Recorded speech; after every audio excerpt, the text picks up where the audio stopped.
आज आपण अगदी कुरकुरीत असा नाश्ता बनवलेला आहे आणि तुम्ही आवाज बघू शकता, मस्त खणखणीत आवाज येतो आहे। तर असा हा नाश्ता मी पोळीपासून म्हणजे ज्या आपल्या राहिलेल्या चपात्या असतात त्यापासून बनवलेला आहे।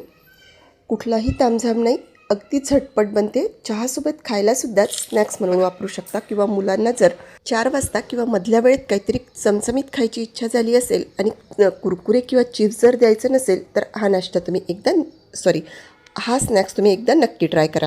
चला तर मग वेळ न घालवता लगेच व्हिडिओला सुरुवात करूया। आणि हो, तुम्ही हा व्हिडिओ कुठल्या शहरामधून बघताय ते मला कमेंट बॉक्समध्ये कळवा, म्हणजे मला सुद्धा कळेल की माझा व्हिडिओ कुठपर्यंत पोहोचलेला आहे। तर आजची ही रेसिपी तयार करण्यासाठी मैत्रिणींनो, आपण ही अशी शिळी रात्रीची चपाती घेतलेली आहे। ही चपाती रात्री मी फ्रीजमध्ये ठेवून दिलेली होती आणि आता काढून घेतली। बघा, अशा प्रत्येक घरी आपल्या घरी 1, 2 किंवा 1.5 चपाती शिल्लक राहतेच।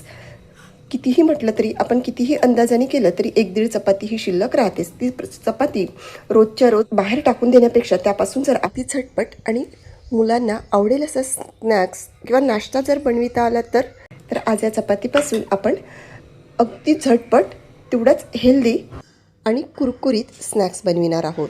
कुठलाही तामझाम नाही, कुठलाही मसाला नाही आणि अगदी सोप्या पद्धतीने, परंतु मुलांना मात्र एवढेच काय, मोठेसुद्धा अतिशय आनंदाने खातील। तर अशी ही चपाती आपण काय करायचं, असे तुकडे तुकडे करून घ्यायचे। जर तुम्हाला असे कापून घ्यायचे असेल कात्रीने तर कापून घ्या, परंतु मी मात्र अगदी सोप्या पद्धतीने आणि अगदी झटपट कसं बनवायचं ते दाखवत असल्यामुळे खूप जास्त तामझाम करत नाही आहे। त्यानंतर याचे असे 2 तुकडे करून घ्यायचे। अशा पद्धतीने आता मी इथे ह्या 2ही चपात्या करून घेते। आणि हे बघा, आपल्या इथे 2ही चपात्यांचे तुकडे करून झालेले आहेत आणि असे मी त्याचे 2 पार्टसुद्धा काढून घेतलेले आहेत। चपातीचे 2 वेगळे पार्ट नाही केले तरीही ते तेलामध्ये मात्र वेगळे होतात। आता गॅसवरती आपण कढई ठेवून त्यामध्ये मोठ्या चमच्याने 2 चमचे भरून तेल घालून घेतलं। तेल मध्यम तापवून घ्यायचं, खूप कडकडीतही नाही आणि एकदम थंडही नाही। आता पहिल्यांदा एक तुकडा यामध्ये टाकून पाहायचा। तेल आपलं इथे व्यवस्थित तापलेलं आहे। आता गॅसची फ्लेम आपल्याला मंद करून घ्यायची आणि यामधून 5 ते 6 तुकडे यामध्ये टाकून घ्यायचे आणि मस्त गुलाबी रंगावरती येईपर्यंत हे तुकडे तळून घ्यायचे। 2 ते 3 मिनिट झालेले आणि तुम्ही बघू शकता आपल्या पोळ्या मस्त सोनेरी रंगावरती तळून आलेल्या आहेत। अशा व्हिडिओमध्ये दिसत असल्याप्रमाणेच तळून घ्यायच्या। त्यानंतर झाऱ्याच्या साहाय्याने अशा तेल झारून एका प्लेटमध्ये पोळ्या काढून घ्यायच्या। आपली पहिली बॅच तळून झालेली आहे।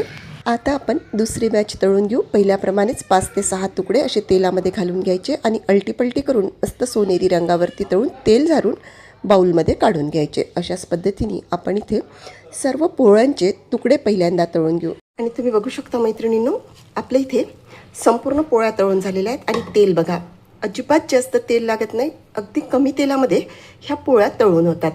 चला तर मग पोळ्या तळून झालेल्या पुढली कृती बघूया।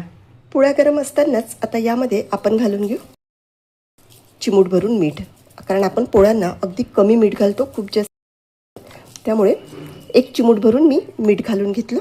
1 चिमूट भरून आपण इथे लाल तिखट घालून घ्यायचं, असंच भुरभरून घ्यायचं। तिखटाचं प्रमाण तुम्ही तुमच्या आवडीने कमी किंवा जास्त करू शकता। अगदी 1 चिमूट भरून आपण यामध्ये जिरेपूड घालून घ्यायची। 1 ते 2 चिमूट भरून आपण यामध्ये चाट मसाला घालून घ्यायचा, असल्यास मॅगी मॅजिक मसालासुद्धा घालून घ्या, मुलांना खूप आवडेल। आणि हे सगळं आता आपण असं टॅप करून घ्यायचं, म्हणजे सगळे मसाले सगळीकडे एकसारखे। आणि बघा, मस्त कुरकुरीत आपले हे पोळ्यांचे चिप्स तळून तयार झालेले आहेत। आणि आता तुम्ही याचा क्रंचीनेस बघा, मस्त कुरकुरीत, खायला हेल्दी, करायला सोपे आणि फक्त 2 ते 3 मसाल्यामध्ये खायला तयार झालेले आहेत। आणि चवीला तर एवढे भन्नाट लागतात ना मैत्रिणींनो, तुम्ही एकदा बनवल्यानंतर वारंवार एक जरी चपाती शिल्लक राहिली ना तरी ती तुम्ही तळून खाणार।